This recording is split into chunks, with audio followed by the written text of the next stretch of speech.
Hi, hello! Alam niyo ba kung bakit ako happy for today? Ayan, happy po tayo guys sapagkat ang aking pong Facebook page ay naibalik na po sa monetization ni Meta. Maraming salamat po sa inyong lahat. Ilang buwan nga ba bago naibalik po ang aking pong monetization kay Meta?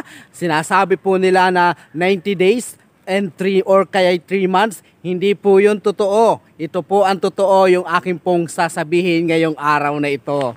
Pero bago po yun guys, alam nyo po ba na ako po ay talagang napakatagal ko pong hindi nag-a-upload sa aking Facebook page sapagkat ako po ay nawala na ng gana sa pag-a-upload ng video sapagkat ako nga po ay na-restrict at hindi ko akalain na ito po ay maibabalik pa.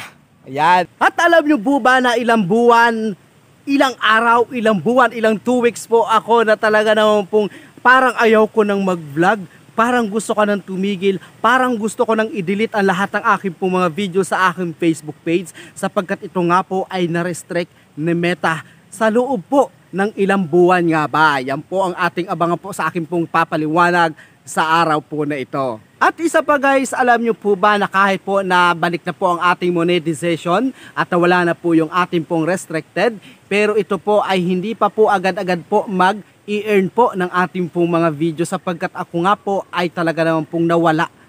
Yan, ibig ko pong sabihin na wala po tayo sa Meta. Yan, hindi po ako nag-upload ng kung ilang buwan hanggat hindi nga po ako na-monetize muli. Ano nga po ba ang ginawa ko at ito po ay bumalik sa pagka-monetization na nagkaroon na po ako ng in-stream ads and then stars and then yung collaboration, collaborate.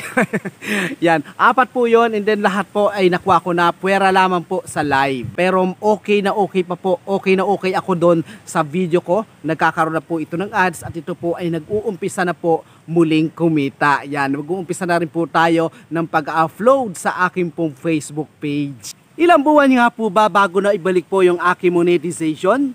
Almost 5 months. Ayan, 5 months.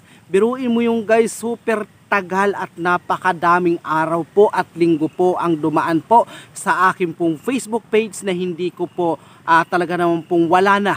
Kung sa ano ay hindi ko na po talaga kay gustong ko na siyang i-delete sapagkat na yung lahat ng video ko doon ay pinaghirapan ko, dugo at pawis po ang tumulo sa akin. Makamit ko lamang po ang mga video, mag-inakyat sa mga kabundukan, lahat po ay pinaghirapan ko, makamit ko lamang po ang magkaroon po ng Facebook page na ito po ay isang monetize. Ngayon po, it's okay na muli, naibalik na po ang monetization sa loob po ng 5 months. Yan, sa mga naghihintay po, at sila po ay na-restricted din ni Meta, hintayin nyo po ang 5 months at kayo po ay may ibabalik nyo rin ang inyo pong monetization ni Facebook. Ayan, maraming salamat po sa inyong panonood. God bless!